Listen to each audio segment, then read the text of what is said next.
Good afternoon, ladies and gentlemen. I formally declare open this Planning Committee meeting of the Colac Otway Shire Council on the 11th of August 2021. Almighty God, we seek your blessing and guidance in our deliberations on behalf of the people of the Colac Otway Shire. Enable this council's decision to be those that contribute to the true welfare and betterment of our community. Can I ask that council staff record all those present today? I note that all councillors are present, thus there are no apologies.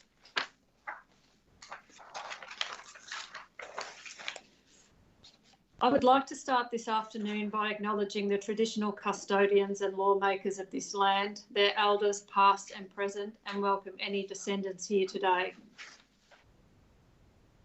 I would like to advise that all council meetings are audio recorded and live streamed, with the exception of confidential matters. This includes the public participation sections of meetings. The live stream recording of this afternoon's meeting will be placed on the website as soon as practical. In response to the COVID-19 pandemic and in accordance with directions issued by the Chief Health Officer of Victoria that were in place at the time of the publication of this agenda, this meeting is being held by video conference. Okay, are there any declarations of interest, please? I propose that we move to confirm the minutes from the Planning Committee meeting held on the 14th of April 2021. Do I have a mover? Councillor Hart, do I have a seconder? Councillor Costin, is it to be opposed? No. All those in favour? The motion is carried 7-0. Okay, speakers will be called upon to speak immediately prior to consideration of the item by councillors today. Speakers are limited to 5 minutes. We have speakers for item 8.1, 288 Sunnyside Road, Wangara, use and development of telecommunications facility. 33.8 metre monopole and associated works. We have the following submitters: Robert Bruce, Gordon Fry, Joy Humphreys, Joanna Williamson, Angelica Miller. And we have a speaker from the applicant, Emily Wardlaw, with also some technical questions or other. Here we have Gary Austin from Telstra and Richard Webb from Downer Group. Okay, now we move to item 8.1, the 288 Sunnyside Road, Wangara, use and development of telecommunications facility and associated works. We'll now have a verbal submission from, I note that Robert Bruce is listed first, but he's going to be late. So do we have Gordon Fry online?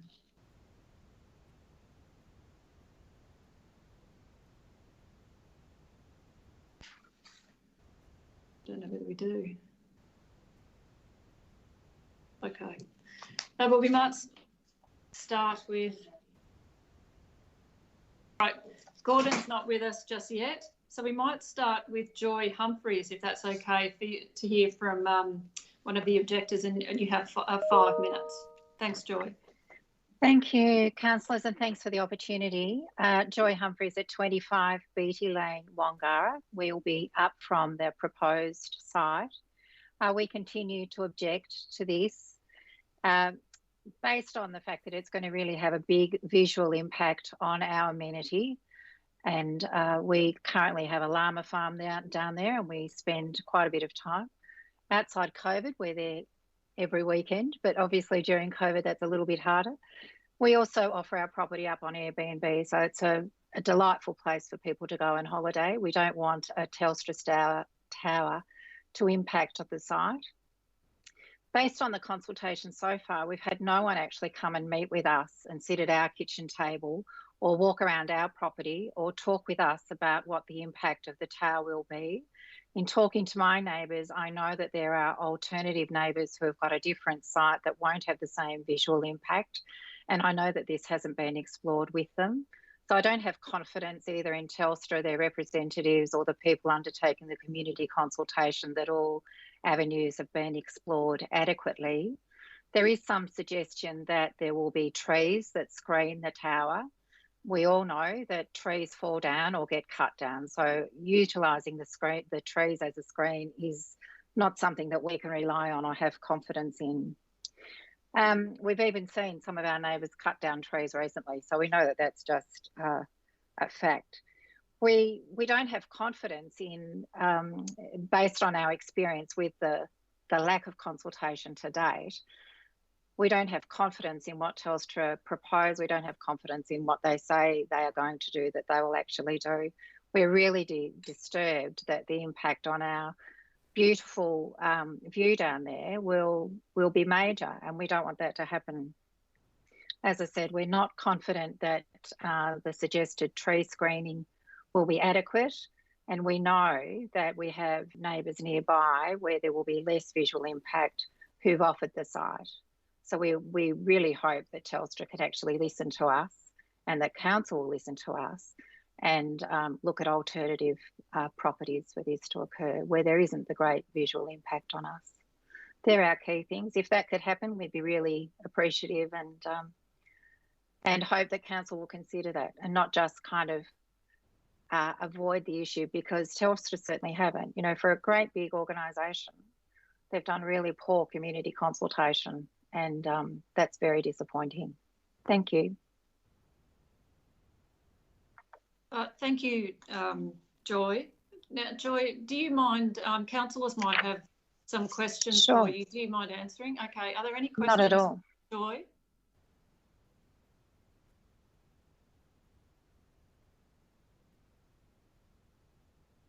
I've got a question for you, Joy. In your area, is it a black spot area? Like, do you have poor reception? Am I allowed to call you Kate, or do I have to call you Councillor Hanson? You're calling me Joy rather That's than fine. So it'll be informal. We do have that, but in fact, we really enjoy that. We really enjoy that we can be free from the phone, free from the internet, free from emails. If we actually want to use that, we can go to parts on our property where we do have it. And we promote that on our Airbnb advertising. People actually like to get away from all of that sometimes. That's one of the really good positive things about our property. So we don't need the tower. We don't need the tower. I understand that other people do. I'm not objecting to a tower. I just don't believe that Telstra have done even rudimentary consultation here. You know, I'm fairly experienced with consultation in the Apollo Bay and Lawn areas, having been part of an amalgamation down there. And, you know, I have a really important role along the Great Ocean Road. I understand community consultation. Telstra have not done community consultation here. I can't have confidence in them because of their lack of community consultation, their lack of actually thinking about coming and meeting with us. There's very few people live up Beatty Lane and Sunnyside Road. It would have not taken them very much to actually meet with us on an individual basis and talk about the impact to us and ask us what that meant. So even though, yes, Kate, there are black spots on our property, that's not a great big issue for me. It's not a great big issue for several of my neighbours either. And if that's the only purpose, then there are alternative sites that will address the black spot issue. They just haven't been explored. Thank you very much. Are there any other questions from councillors? No, it doesn't look like it. Well, thank you very much for your submission. Thanks for the opportunity. Thank you.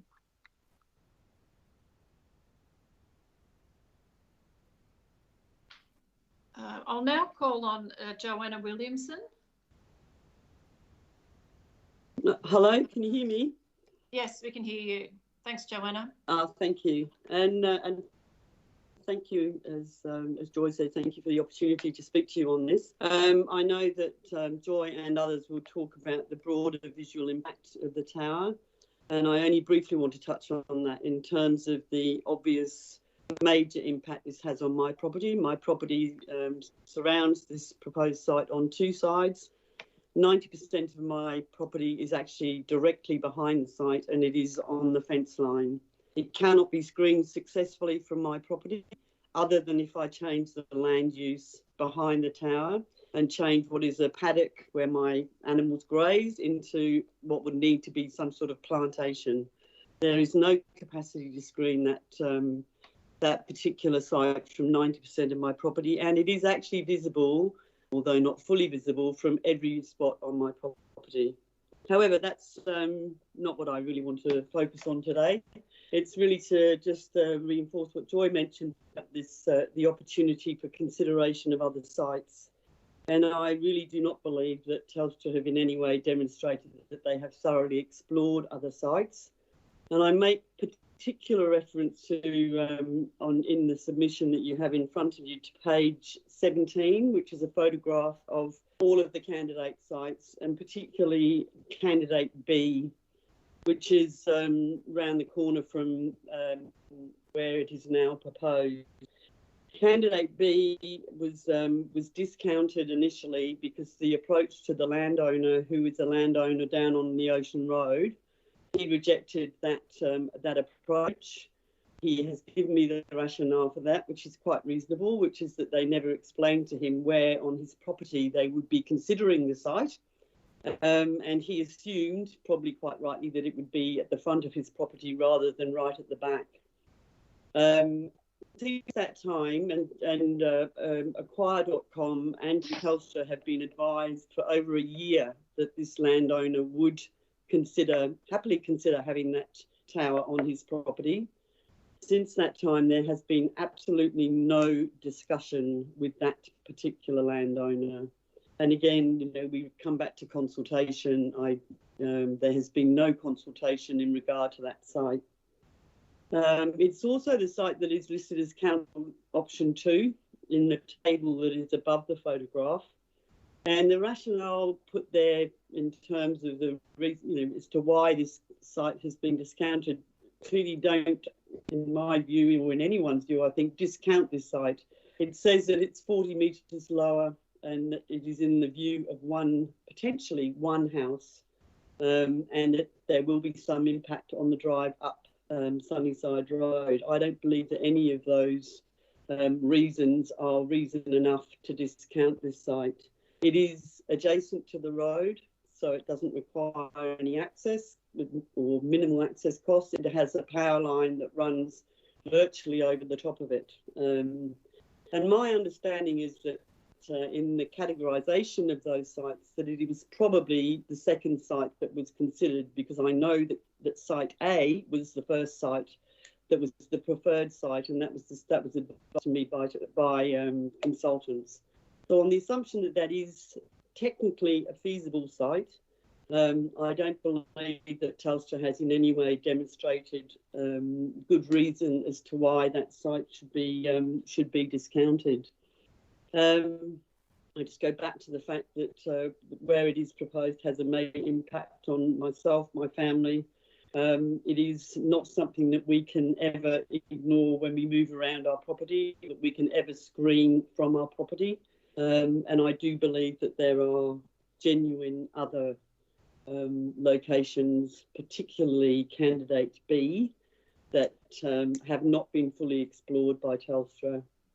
I'd also just like to say that we have never been allowed to see the site coverage maps from Telstra, which they have used to discount a number of other options that would appear to be viable.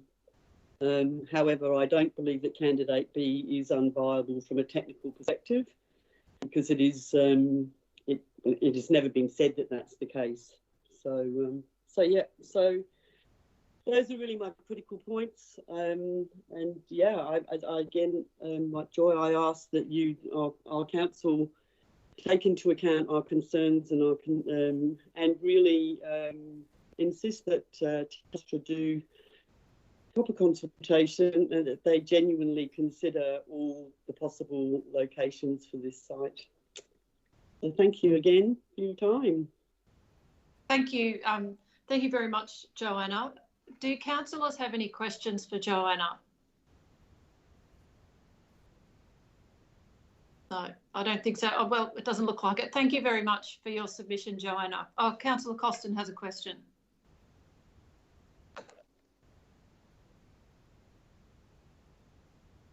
Councillor Costin, you're on mute.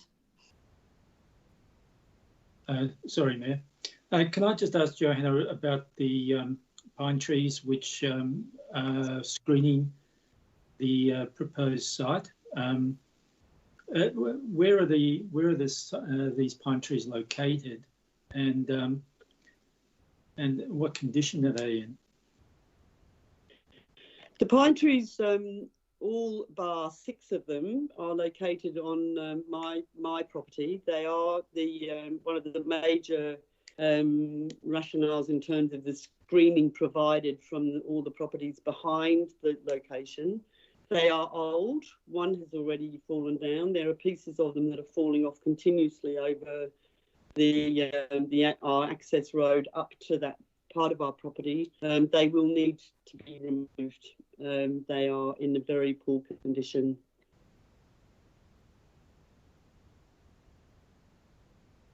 Thanks, Jo. Thank you. Are there any other questions? No. Well, thank you very much for your submission, Joanna. Thank you. Thank you. Thank you. We have Angelica Miller. Would you like to make your submission next?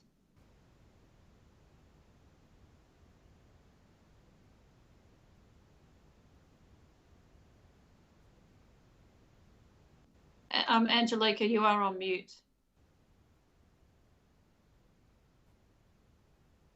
Sorry, I thought I clicked it, but clearly I didn't. I apologise. I told the clearly not technically savvy enough.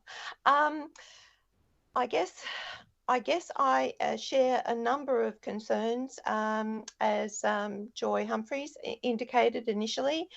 In my email request to speak, I did suggest that I found an inaccuracy in that we were not ever contacted in regards to being a possible site. So I'm not really sure why we were therefore, not considered. Not that I necessarily would have wanted to have been, but I'm just saying that that is an inaccuracy. So, I mean, if Telstra is prepared to cite things that just simply did not occur, that is certainly one concern. But ultimately, unlike Joy, we are very, very keen to have our black spot situation rectified. But just as Joy and certainly Jo have outlined, it is going to be placed, or it's proposed to be placed in an area that is densely populated. It is one of the most concentrated areas of housing that we have on Sunnyside. And it is definitely going to be a visual impediment to all of us, whether we are tourists driving past or people that live there. And one of the concerns I have is that it is such close proximity that the very people that are are going to have this visual impediment are also likely to not benefit from the actual transmission because of our very close proximity. There is apparently a sort of a shadow that can occur if you are closely placed to a tower.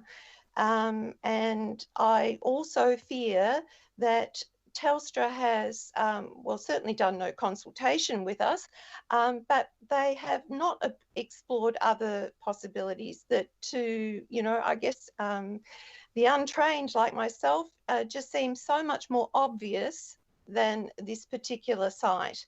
And I feel that whether it is on the existing owner's site being Mr. Barker on the opposite ridge, or even on the property that is, I think, applicant B or proposal B on the Great Ocean Road, they have access to a ridge line that is going to give clear coverage and have very, very minimal visibility, or at least close visibility for other properties. So I just feel like there are so many other options that I feel have not been explored. Thank you, sorry, Angelica. Do councillors have any questions for Angelica?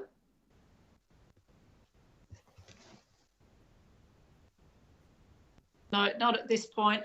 Thank you very much for your submission. Thanks, Angelica.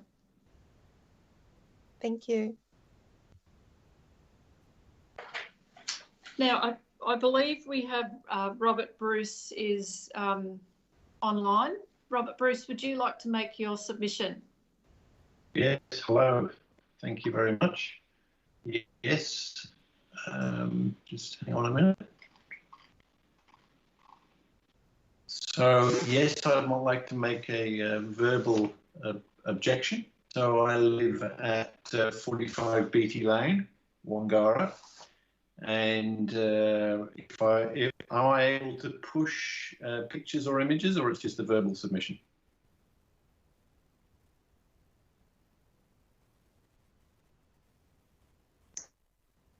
Chair, it's Marlo, just verbal. Just verbal, okay. So my main view out of the property is direct line of sight to the proposed tower, and from the main room of my house is 453 metres from where the proposed tower is going to be. When you look at the scientific data in terms of electromagnetic radiation, 400 to 500 metres is the peak emission range for the electric field at 0.45 megawatts per metre squared density. I have a 3.5-year-old, and one of the reasons for living in this beautifully unspoiled area is that you don't have that kind of magnetic noise around you, which has been scientifically proven to cause damage to young children. So my main objection is that added risk of electromagnetic radiation to my young child, and being exactly at the maximum sort of intensity distance from the tower. So that's my first major concern. There is a sort of precedence with the Vatican case that was presented on the BBC, where that was overturned. There is also the precedence in Forest for similar reasons that the tower was relocated after objections. That's Forest near Colac, not on the other side of the world. So that's my first major objection. Second objection is obstruction of the view. So if I could push this picture, but it was in my submission, absolutely bang in the centre of the beautiful unspoilt view would be the Telstra Tower sticking up well above Joe's line of trees. So that has impact. We're an Airbnb business like some others around here, and 5-star superhost, and that would impact people's willingness to come to the property with a view that is now spoiled with a telecom tower. Also, value of property potentially would be impacted. Impact to flora and fauna in the area, and as Angelica said, impact to the view as you wind up Sunnyside Road would also be impacted. So those are my major points of objection. It's not that I'm against it per se in terms of having better connectivity around here. That ultimately is a good thing. It's more about how to do it and where to do it that I'm objecting to. When there are very good alternatives that have been put forward and proposed, which I would be recommending and requesting that you look at more thoroughly and pursue those. So that is my submission. Any questions?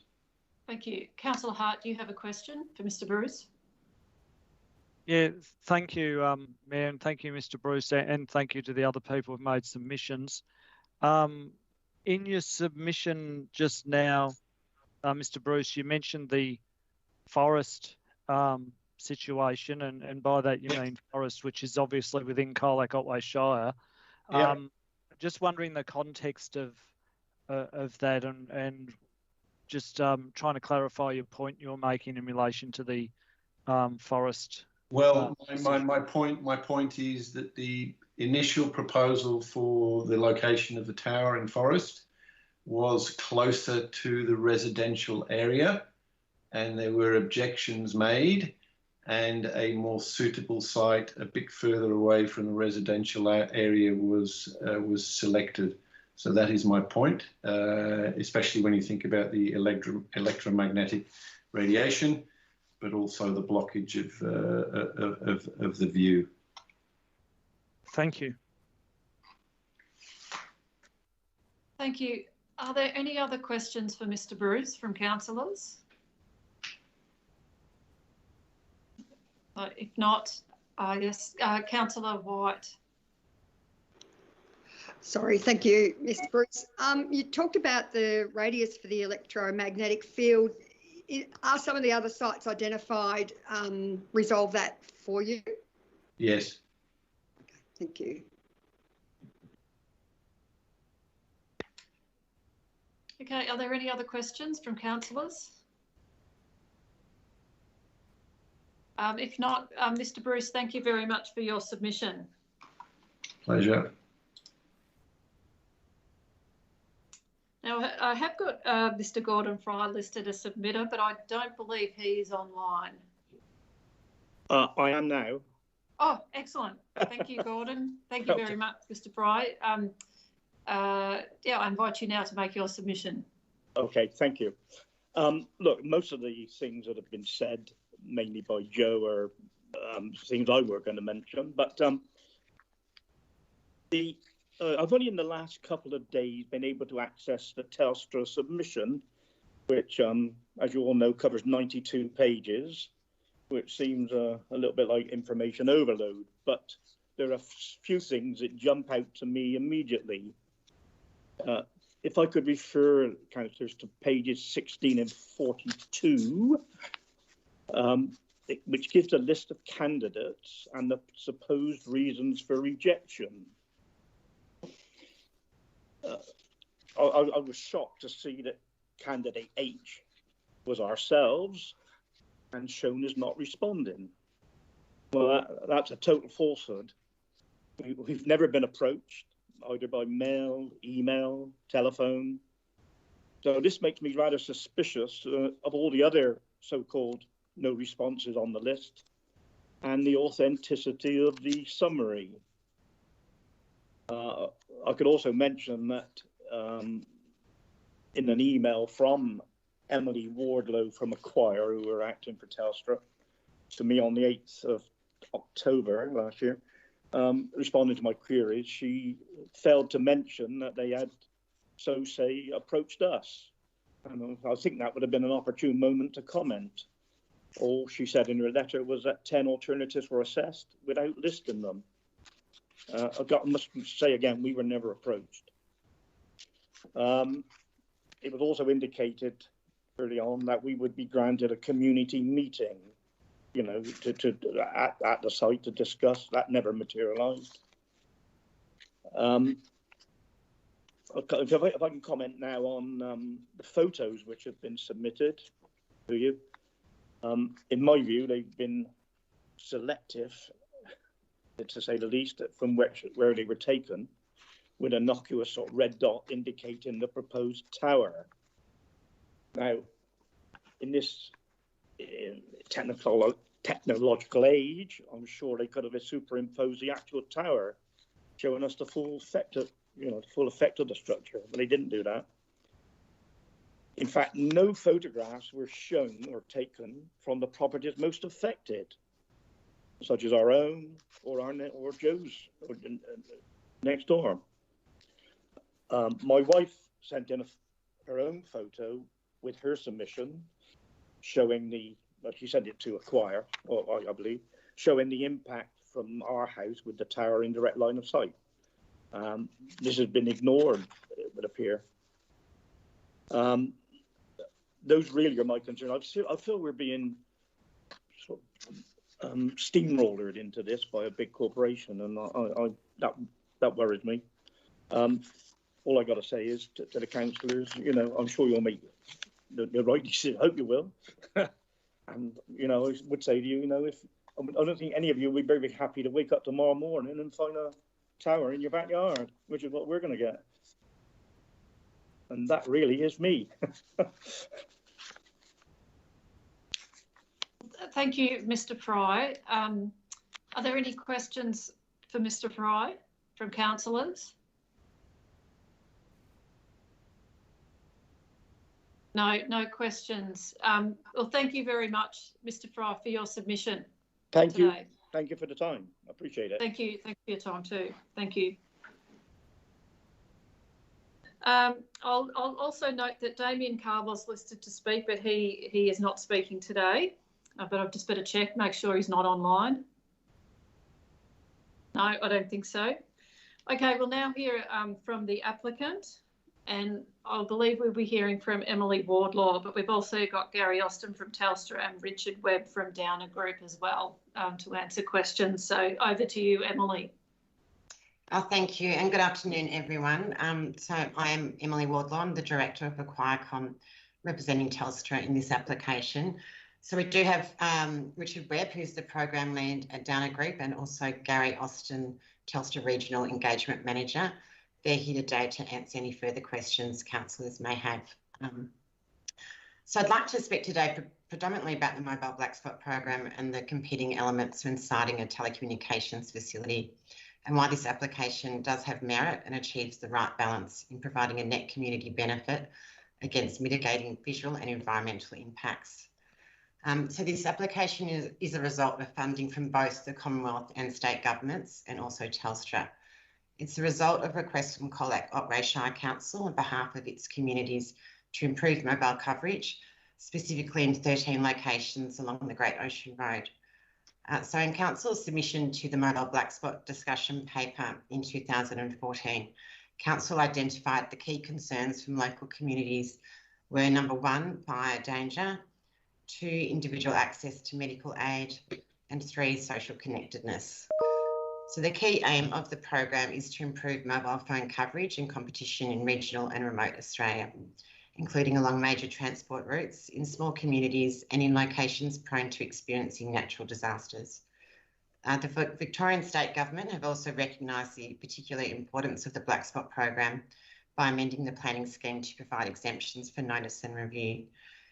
So whilst the submitted documentation addresses the site selection and siting in detail, I just wanted to touch on some of the competing elements that Telstra have considered for this site. So the first element is the coverage requirements of the Black Spot program. And this includes meeting the coverage objectives along arterial roads and major transport routes, such as the Great Ocean Road, dwellings, and also achieving 5 square kilometres of new coverage for the site at Wangara. Telstra has confirmed that the model performance of the site has been reviewed and checked to ensure it meets the criteria for this Black Spot location. The second element is the high visual amenity of the area as expressed in the significant landscape overlay, and the protection of views from the World Heritage listed Great Ocean Road and the Cape Patton Lookout. Another element is avoiding areas of cultural heritage sensitivity and also native vegetation impacts. Telstra is also working with the undulating topography of the land and avoiding prominent ridge lines. There's the consideration of bushfire-prone land, which is a key reason for the Mobile Black Spot funding. There's another element of seeking to reduce impacts on surrounding dwellings and also landowner engagement and the ability to secure a tenure. Another consideration is the cost of developing the site and the provision of power, access and transmission, and reducing the environmental impacts of these. And also the potential to co-locate on any existing facilities. So some of these elements are complementary and some competing, and a focus of the site placement has been to mitigate views from the site to the World Heritage listed Great Ocean Road and Cape Patton Lookout, using the undulating topography and large setbacks to achieve this.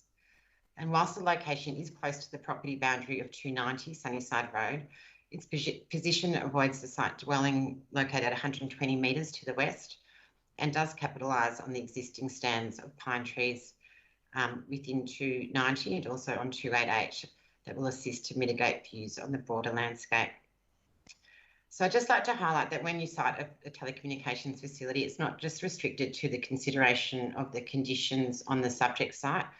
Telstra consider that the context of the broader landscape and how the existing elements such as the topography and vegetation can assist with the mitigation of visual impact. Telstra is not relying solely on the existence of the pine trees at 290 to mitigate visual impact.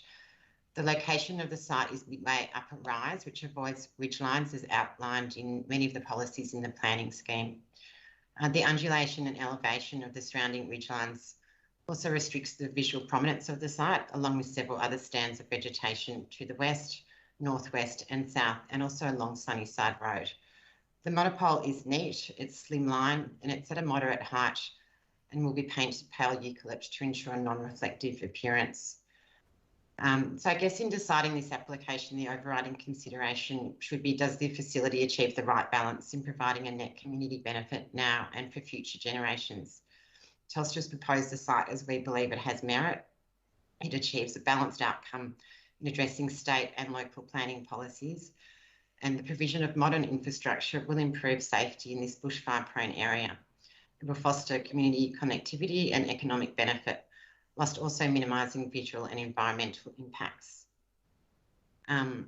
If I do have more time, I could address some of the issues raised by the objectors. Yeah, I think that would be good if you could try and keep it brief, and then there are councillors that do have plenty of questions, I think. Yeah, sure. So just in relation to Joy's comments about the removal of trees and also Joanna's, and I think, you know, we did run a consultation program in 2020. We took on the submissions and considered them. But after that, we also undertook drone investigations with council planners, and we were able to make quite informed assessments from that. So when Gordon was talking about the red dot, which is in the report, that red dot actually highlights where the location of the drone was. So it can give you a bit of perspective of where the top of the site will be, where that red dot is. If the trees were to go, and trees are removed sometimes, they're also replanted, there will be predominantly a green bush backdrop when viewed from Kennedy's Road and Beatty Lane to the ocean. So it's not a pole that stands on a bald hill with the ocean views in the background. Just in response to the approach to different owners, out of the 10 sites, I did review our records today. So we had 4 responses where we spoke to people. 3, we've got DX records of the addresses that the letters were posted to. 1 was spoken to in person, which was candidate J, and 3 were not approached because they clearly failed the coverage objectives. In relation to candidate B, and this is often tricky in situations where you do have dispersed settlement areas. Candidate B is significantly lower than the subject site. It's 40 metres lower in elevation, and there would be a significant reduction in the coverage from this location. It is in front of a dwelling, so you're essentially moving one set of problems from one site to another.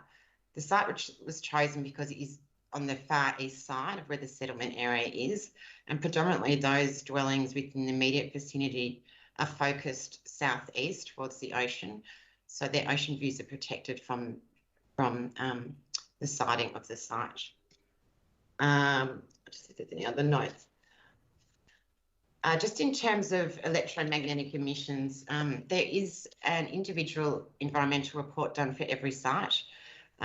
These are public and it was included as part of the permit documentation. So I'd just like to reiterate that Telstra comply with the Australian safety standards.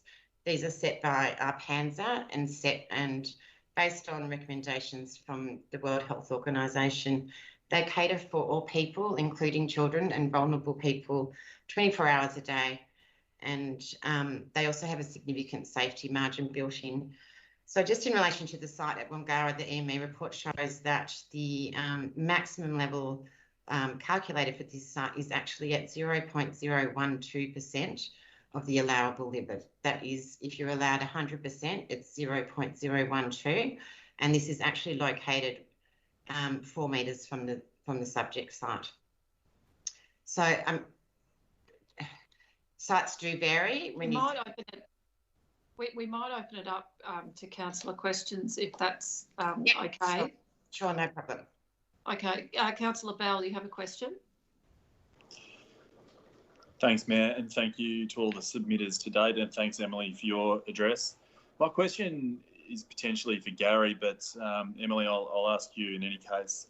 I was just interested if you could expand a little bit on the funding breakdown from the Commonwealth, the state and Telstra. Is that possible? Gary, would you be able to address that? Normally that's a commercial agreement we have with the various parties, so I'm unable to give you a breakdown, but it's normally a sort of a even split between the parties in its space. Okay, and just while we're on that quickly, sorry, Kate, what's the overall budget for the project?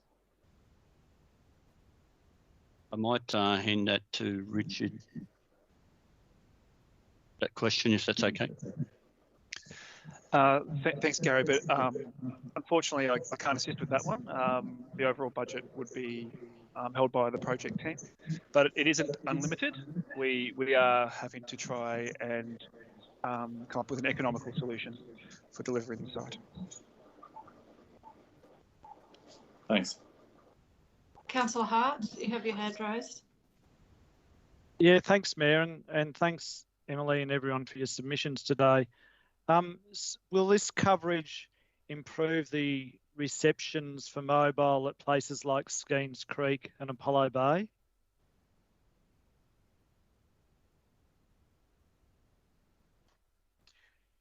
Gary, would you like to talk to that? I don't. I believe it will give some residual coverage to the area, but I can't give you a defined answer. Normally, the coverage from the tower is based on line of sight. So, from my memory of the area, we have got some hills and that would impede signal into some of those areas, but it's also complementing towers we have at Wye River. And I'm thinking that there's a site north of Apollo Bay, Tambourine. I think it's Mount Tambourine. I'm sorry if I not pronounced the name correctly. Apollo Bay is serviced by another tower. Is that at Tanibrin? Is that what you're saying? Yes, Tanibrin. So there's a tower at Tanibrin. There's a number of towers in Apollo Bay. But the topography does have an impact on the coverage in the area there. So that's why the driver is for a tower at Wangara. What area is serviced by this proposed tower that's not covered else by other towers? Please. I'm sorry. Can you repeat that question? Sorry, I didn't quite understand what you mean. Okay. Well, what areas will be serviced by this tower that currently don't have coverage from other towers in the general Otways area? Can I jump in there, Gary? So I guess I just wanted to mention that there are 2 other black spot funded sites in the area. I think these were raised with council. So at Tanibrin and also Kennett River. One was funded under round 1 of the program and one was funded under round 2 of the black spot program. So these are essentially approximately 5 kilometres away from the subject site in Wangara. So Telstra's radio frequency engineers have confirmed that the proposed site in Wangara will achieve 5 square kilometres of new coverage, and it's also there to provide infill to any patchy coverage that these sites don't provide.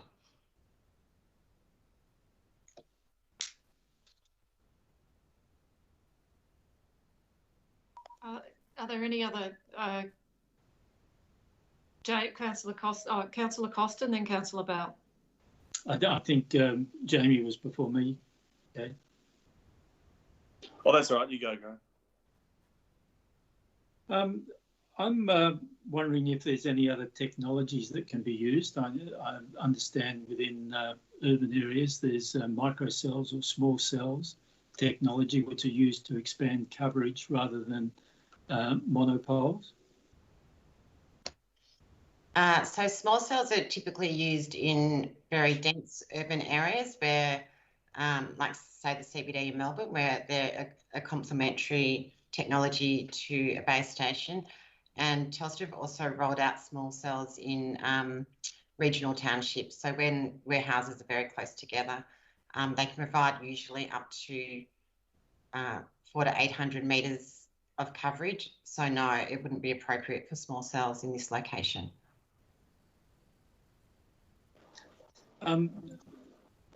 If you go onto the Telstra website, it shows network coverage, existing network coverage, and there is a small section along Sunnyside Road not covered, and a very small section of the Great Ocean Road. It looks by the scale that it's about 0.5 of a kilometre or somewhere thereabouts.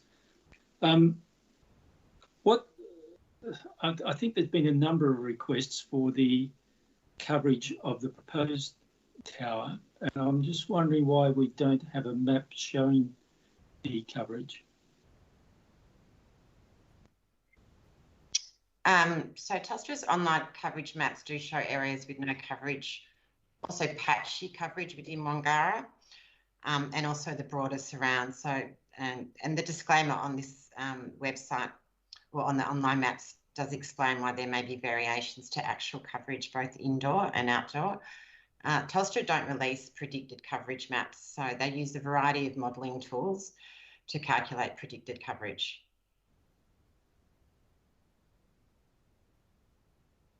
So the 5 square kilometres that of additional coverage it's going to provide at 5 square kilometres, is that predominantly along the Sunnyside Valley would that be the south side of the valley? I'm not aware of all the areas of coverage, of new coverage. The radio frequency engineers have confirmed that there's 5 square kilometres of new coverage to be provided from the site. And does that include Sunnyside Road itself or any residences along that, in that 5 square kilometres? I don't have that information. One more question, if I can. In relation to Site B, I understand it wasn't progressed because the original owner didn't respond or was confused about where the tower was to go, thinking that it was near his residence. But the Site B that's shown on the map that we've got is also council preferred site.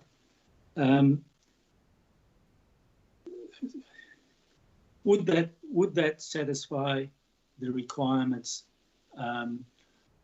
equally as well as the proposed site? I might throw this over to Richard, but in also stating that it is 40 metres lower than the subject site. So with that question, you're referring to the coverage requirements for the program? Specifically coverage, yes. Yeah. So we didn't get an RF network planner confirmation either way for this particular property, given the refusal. I think given the location and the proximity to the nominal under the program, there's a reasonable chance it may have been close, but I can't say definitively. Based on the refusal at the time of candidate selection, it wasn't explored further. Thank you. Okay, Councillor Bell, then Councillor Potter, then Councillor Hart.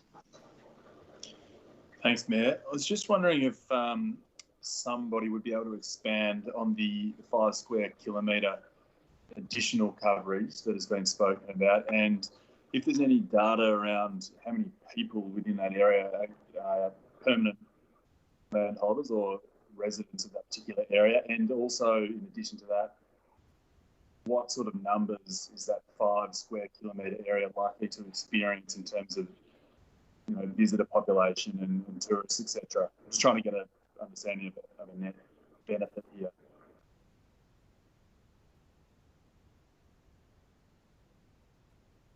I can repeat the question if that didn't make sense. No, so I was just looking up my notes. I guess, so the coverage statements have been provided to council through the application, and I think, you know, the aims of the Black Spot program are, you know, have been previously mentioned in terms of along arterial roads, major transport routes, dwellings, and also areas that are prone to bushfires. So the coverage statements that we have received from Telstra's radio frequency engineers, in addition to the 5 square kilometres of new and improved coverage, they've also stated that the base station is expected to improve coverage in the greater area, filling in current gaps in existing coverage and sections along the Great Ocean Road and other local roads. So that's the statements. I don't have anything further to elaborate on that.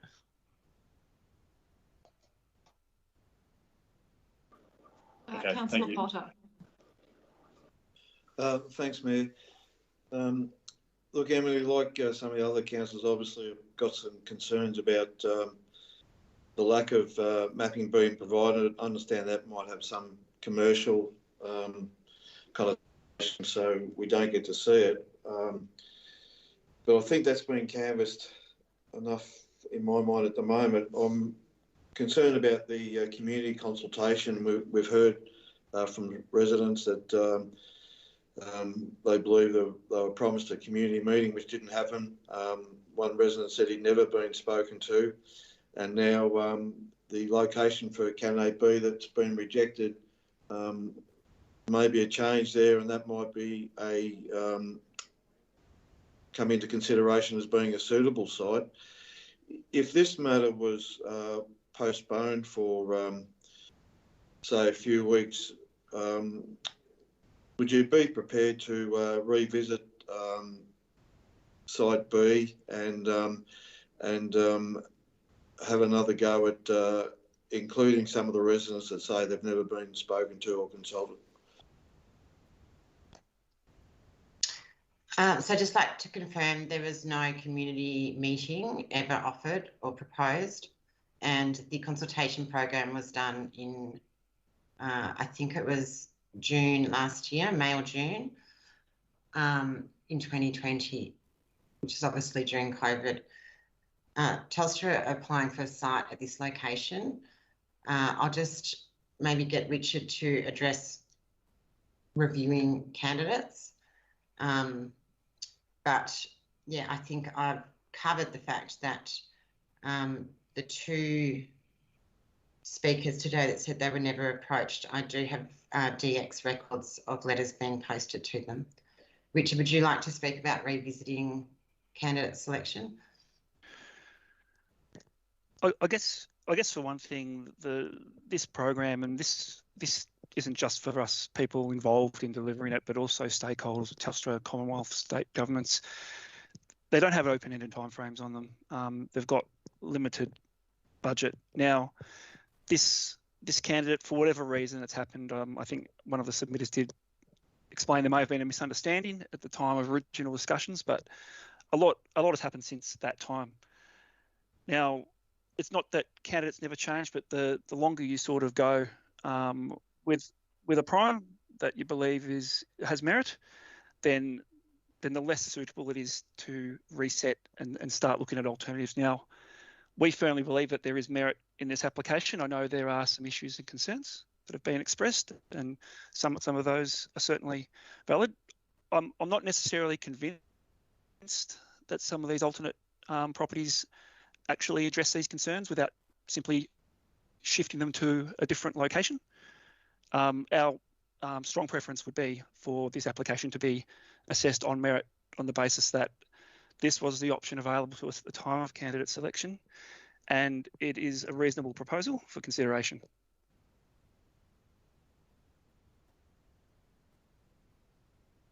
Councillor Hart. Yeah, thanks, Mayor. And some of my questions might be similar to Councillor Bell's, and it's to do with this issue of coverage. In the absence of coverage maps being provided, I calculate that to get 5 square kilometres is about a radius of 1.6 kilometres from the tower. So I just wonder, two questions. Do we have any idea of the density of the population within this 5 square kilometres of new coverage? And the separate question is, if this was deferred, am I right in understanding that Telstra is simply not prepared to provide the coverage maps? I think they were asked for earlier.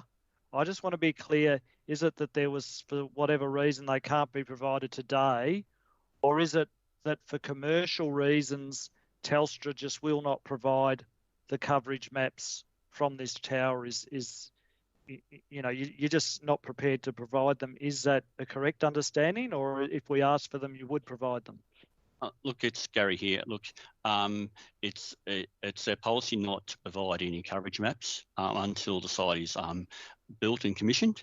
So at this point, we're unable to provide them. And just in relation to your calculated coverage, so the 5 square kilometres is 5 square kilometres of new coverage.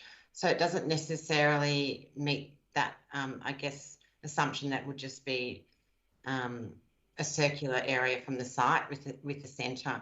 So the coverage will be bouncing around to areas without coverage that might be linear, but it's not necessarily going to be in even pattern coming out from the site. But in the absence of information, it's about the best we've got to go by. So do we have any answer on the density of the new coverage area in terms of population, which I think was asked by Councillor Bell? I mean, if the answer's no, well, fair enough in the sense that, but I just want to clarify, do we have information about the density of the population of this new coverage? And if we do, well, how many people are we talking about? I think you've got to really look at the aims and directions of the Black Spot program. So they're not just numbers of peoples or households, because often they're rolling out sites where Telstra and other carriers typically wouldn't put them. There might be 2 or 3 or 4 people in some areas, but it also might be led by the fact that location is in a severe bushfire prone area. So I think you've got to look at the site in the overall context. So just confirming, I don't have numbers if you're talking about numbers of people, but I think you need to look at that question and also the aims of the Black Spot program.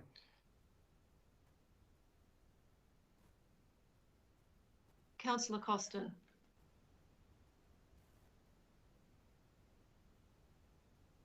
You're on mute, Councillor Costin. Sorry, I've been on this bloody computer since 9 o'clock this morning and I'm getting a bit weary. 2 questions. One, I'm wondering, during the selection process, as you narrowed down the sites and decided on the proposed site, was that floated with the community before you lodged the planning application? That's one question. The second question is that we heard from one of the submitters, I think it was Angelica Miller, who said that they were so close to the tower that they wouldn't get reception. And I think if that's the case for Angelica, it's probably the case for a number of houses around that area. So 2 questions there. So I think I addressed Angelica's concerns in that when we had the drone flight, we had a 360-degree photographs taken from where the antenna height would be. Angelica's property, just off the top of my head, I know I think it's about 160 metres away. But from the drone photos, there was a clear line of sight to the two buildings on her site. So no, I don't think there's any reason why there would be shadowing in that location. Is that the case? Can we hear from the technical people? Is there a shadow around the tower, close to the tower, and how wide is that? What sort of diameter is that shadow? So, look, I'm not a radio engineer, but these antennas, they do propagate the signal directionally out from the tower, and obviously the starting point is elevated. There can be sometimes a small decrease in signal strength immediately near the tower, which then increases as the signal propagates closer to ground level. But that said, if you're that close to the tower and you're not obstructed, I can't imagine that there would be a shadowing issue. My understanding of where shadowing issues tend to occur is when you're in a deep valley, and basically there is no clear line of sight between the tower and the area where coverage is desired. How would we get a definitive answer on that, given that there's a number of houses close by, and it would seem a bit silly to put a tower up and for those houses not to get access to the signal?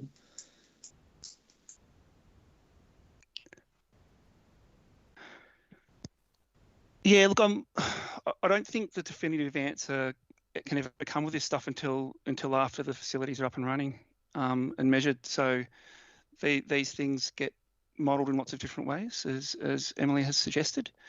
But because there are so many factors in play, it is difficult to provide any full assurances around which locations will receive coverage versus others. There is some modelling done, I guess, overall considering areas that will receive coverage. Once again, that could be subject to movement. Some areas which are modelled may not, and some areas which are modelled as not receiving coverage will get some. After the fact, that tends to be known, I guess, with full confidence. But we can only sort of say at this stage that we don't really see any reason why the residences in the nearest vicinity of this tower would miss out on the service from this tower. Thank you. So just to repeat the first question, as you narrowed down the site selection process and you decided on a certain site, did you float that with the community before you lodged the planning application? So we went to the community in, I think it was June, July 2020, with our site selected, and there was some preliminary design circulated at that time. The planning permit application was submitted very early this year in 2021.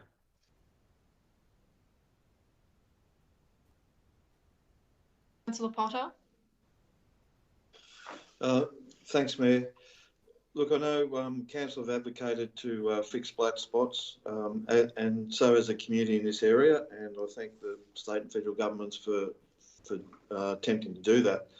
But it still worries me about the lack of community consultation and sending a letter out. If our officers came to us and said, "Oh, we sent a letter out but didn't have a response in relation to a matter like this," we'd request a follow-up. It concerns me that Mr. Fry, for example, was quite adamant. He's never been contacted in relation to this, and I know I did ask if this matter was postponed, would consideration be given to looking at perhaps candidate B again? And I never got a no. You know, if I know time is important and so forth, but in the scheme of things, would it prevent this tower ever being constructed if we adjourn this matter for another 3 or 4 weeks to encourage community consultation and ask that candidate B option be revisited?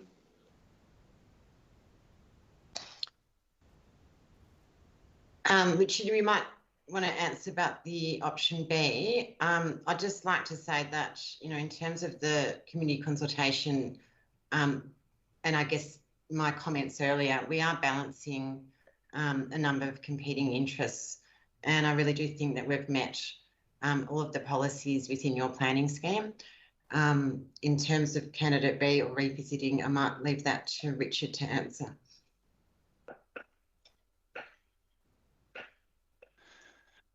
Yeah, so look, we've seen this sort of thing occur on other projects as well, and often there are alternate locations which are suggested at stages sort of in the middle or late in the project. Alternate landowners are asserted as being interested, and you then sort of take the time to talk with them.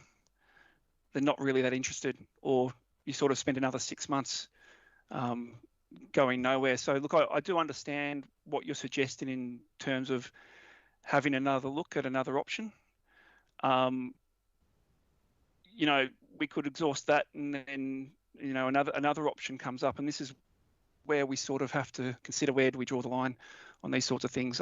I'm not personally convinced that this alternate candidate does a lot to remove some of the concerns. It might shift them. It might exacerbate some matters, making it more prominent from other viewpoints as well. So, our very strong preference remains for this application to be considered on its merit as it stands, without sort of consideration to going down the path of exploring alternates. Yeah, thank you. I understand the point you're making. Okay, councillors, are there any further questions?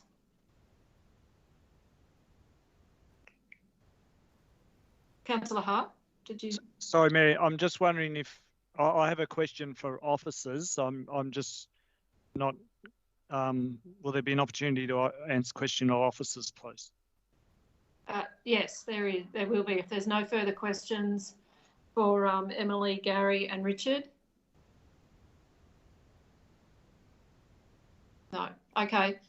Yes, Councillor Hart, you can ask questions of officers. Thanks, Mayor. I just want to clarify, and I think I've got this right, that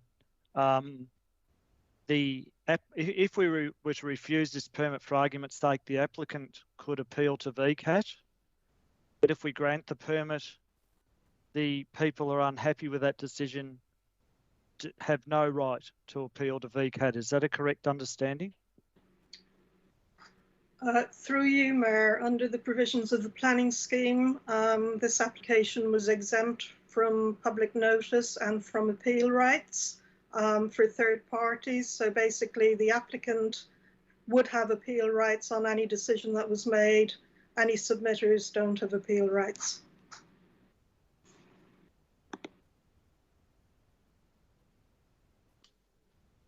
Are there any other questions for officers? Councillor Potter. Thanks, Mayor. Look, I know the planning scheme's complicated, but I'm just wondering whether councillors could get a very quick summary of the parameters around which they have to consider this application and potential reasons for being non-supportive. Through you, Mayor. Basically, this is a decision where you have to weigh a number of factors and determine whether a permit should be issued or not. Matters such as health concerns, etc., shouldn't be factored into the decision-making process. There have been numerous VCAT decisions on whether consideration should be given to electromagnetic radiation concerns, for example, and it's been determined that experts have looked at that. They've set a standard, and neither VCAT nor Council is an expert on that matter. So as long as it meets the provisions of the PENSA standard, it's acceptable. So that, for example, shouldn't be a factor in the decision making. In terms of the technicalities of coverage, there are requirements that the applicant has to meet. The applicant has to, for example, assess candidate sites, assess coverage requirements. This is a very important program in terms of the mobile black spot program. And this is an identified area where there is patchy coverage, which council has historically indicated it was looking for additional coverage. The other factors that councillors have to take into account are matters such as the visual intrusion, the fact it's in a significant landscape overlay, and general amenity considerations. So in making the decision, the focus should really be on the planning merits. As I say, there is an exercise in weighing the pros and cons of the proposal, but any decision making should be based on planning matters only, whether the perceived detriment would outweigh the public benefit. And in the public benefit, as was flagged, you have not just the local residents, you also obviously have matters relating to coverage in bushfire, on transit routes, for emergency services, etc. So you've heard from local residents who are understandably concerned from their perspective. What's needed is a balancing exercise in terms of the pros and cons of the proposal. Thank you. That's excellent guidance. Are there any other questions for officers?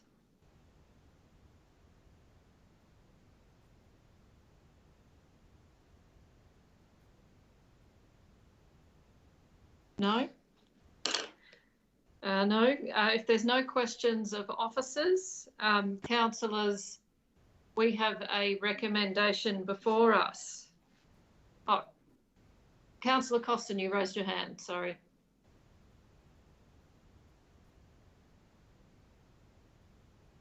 Councillor Costin, you're on mute. Thank you, Mayor. I've got an alternate motion, thank you, to put forward.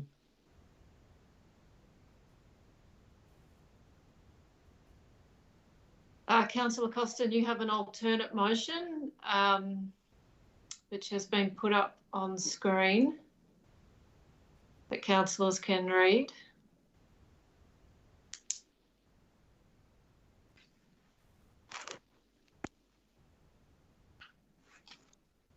Councillor Costin, you're moving that alternate motion? Yes, I am. Is it to be seconded? Seconded by Councillor Hart. Is it to be opposed? Opposed by Councillor Potter. Councillor Costin as the mover. Thank you, Mayor. We've heard from both sides here, and I'd like to say thank you for everyone for their time and explanations and the clear and concise way they've expressed their concerns and proposal. Thank you. We've heard that there were some concerns about the consultation process. This site is proposed in a cluster of existing houses. It's quite a unique cluster of houses up Sunnyside Road. A lot of these houses are used for short-term rentals as well on Airbnb. There's potentially an impact not just on the value of the land because of the proximity of the tower, but on the business of short-term Airbnb or those places that overlook the tower.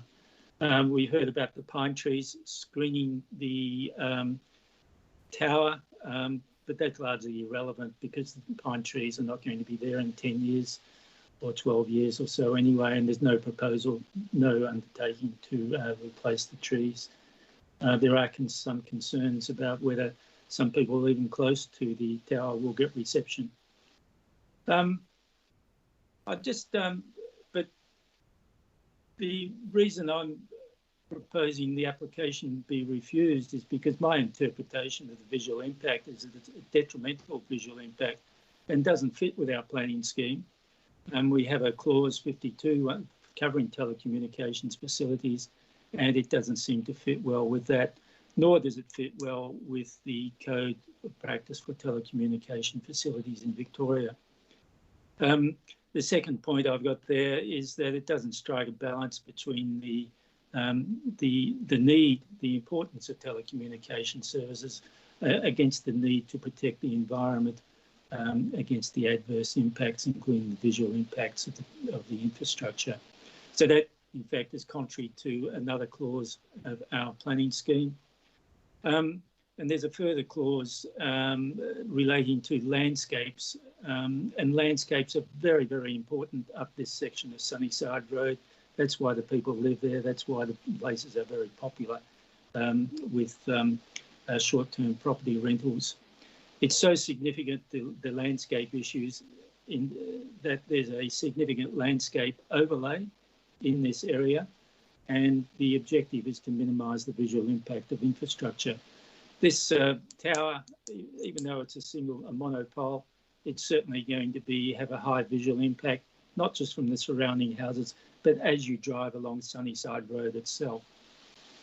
I'm concerned that there's some reluctance to show us what additional coverage will be provided by this tower, because it seems quite an expensive effort for an additional 5 square kilometres. I just struggle with that. I would have expected the applicant would be a bit more open and transparent about what the problems are and what they're trying to solve. I've mentioned the trees before. There's no undertaking to continue that screening of large trees. The site proposed is far too small to do planting on.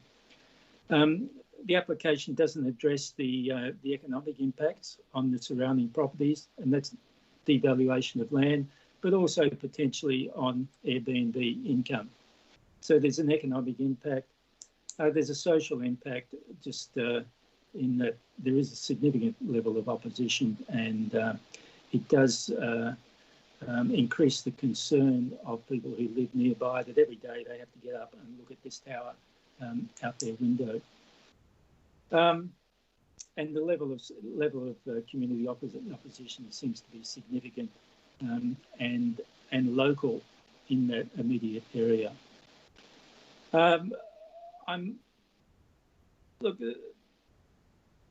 There's also a reluctance with the applicant to look at alternative sites, it seems, and it seems, according to some submitters, there are alternate sites that may be suitable.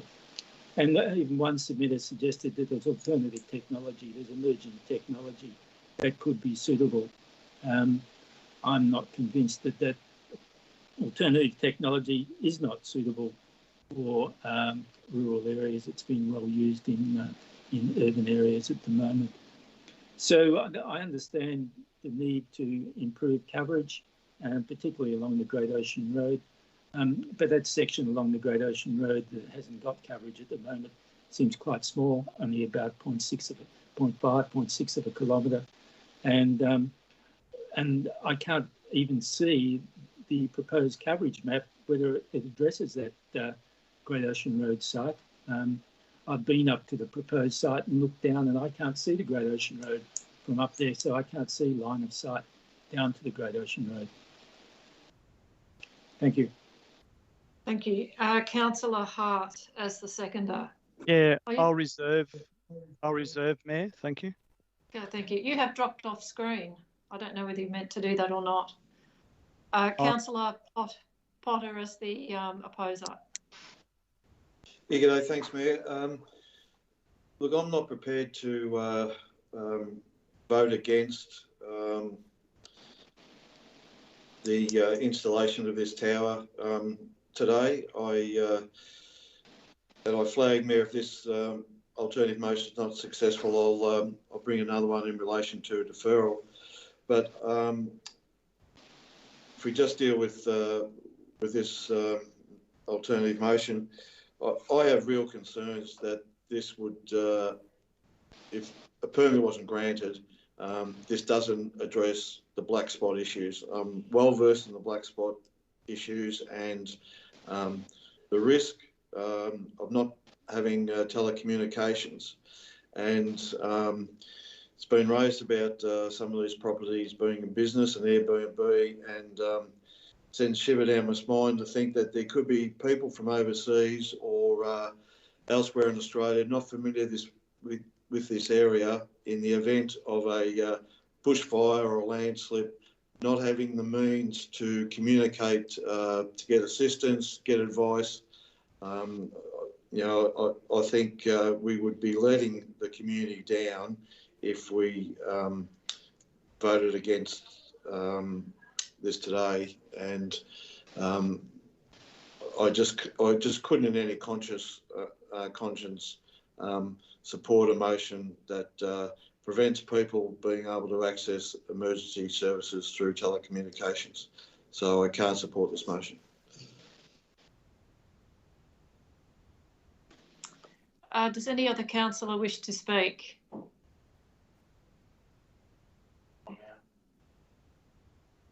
Councillor? No. Councillor Hart, you reserved. Yeah, thanks, Mayor. I think we've got to come back to what our responsibility is here with councillors. What we have is a situation, this site has a significant landscape overlay on it. It's obviously, and you only need to look at it to understand why that is the case. And we have a situation where there's a significant imbalance here between the people who have objected to this and the applicant, in that the applicant can proceed to decash, but we're the final decision maker if we grant this permit with no further option of review from the perspective of the people who objected to this. We've got the issue of the Telstra coverage, which Councillor Costin has touched on, and as it's Telstra's policy to not provide that coverage detail, yet the maps, if you look at their site, there's a lot of coverage down that area, but so we don't even know if this particular tower will fill in the gaps, and that I would have thought should be balanced and considered against the issue of the damage to the landscape and the significant landscape overlay is there. We need to keep that in mind as a balancing factor, and that Telstra is choosing to not provide this coverage map. It's not that they don't have it, they don't want to provide it. They won't be providing it to council. It reminds me a bit of the forest matter, and that was mentioned in one of the submitters. And what happened in forest, because I know some of the councillors here weren't on council at that time, is that just like now we're being told that this is the site, this has to be the site. As soon as council was prepared to stand up for the community and Councillor Hart, can you just repeat your forest story, because you did drop out for a moment and I'm not sure whether we missed anything or not. I'm still going with the forest. Do you mind if I turn my video off? That's fine, and just start with the forest story. We didn't. Okay. I don't think we got any of it. I could hear the whole thing, but okay.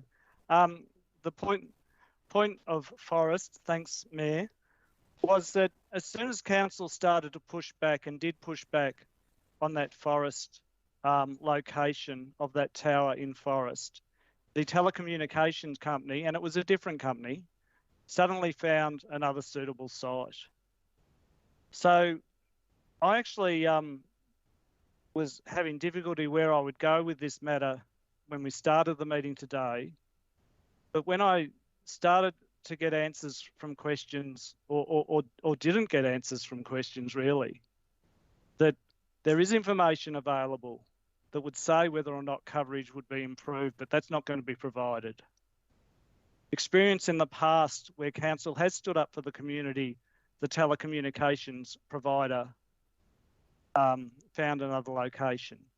And the suggestion that it's required for emergencies and what have you, well, that could be settled quite easily. Provide the coverage map and that issue would be settled whether indeed there is any improvements. But it's not going to be provided. So I think the proper place for this, if we're not comfortable to grant the permit, and I'm certainly not, and I can't see how any councillors could be, to reject the permit And if the applicant doesn't agree with the decision, will they have the right to VCAT, a right that is not available to the people who have objected to this matter if we grant the permit instead? Thanks, Mayor. That's me for that one.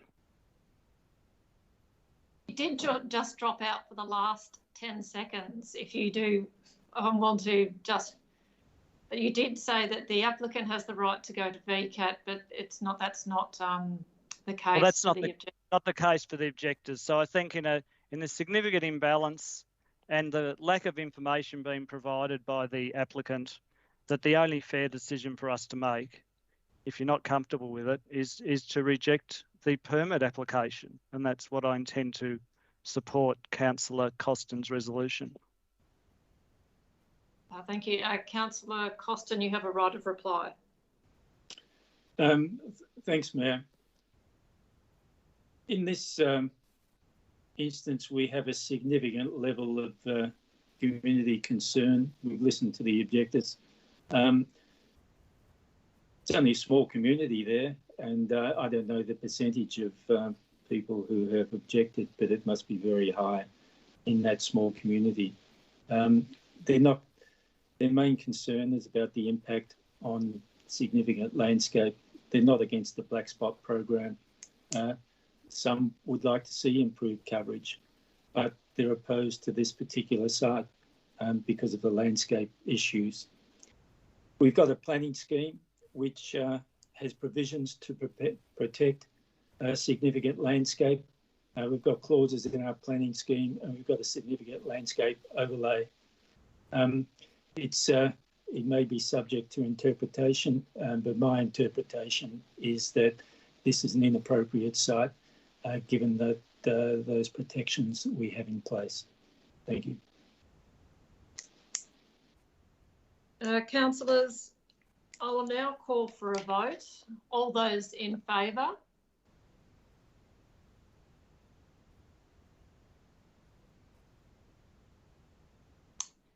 All those against?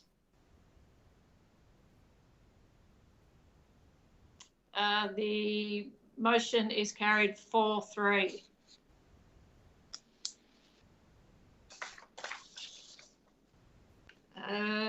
Thank you, councillors. That concludes this planning committee meeting of the Colac Otway Shire. I declare this meeting closed. Thanks, Mayor. Thanks, everybody. Thank you. Thank you. Thanks, everybody. Thanks, everyone.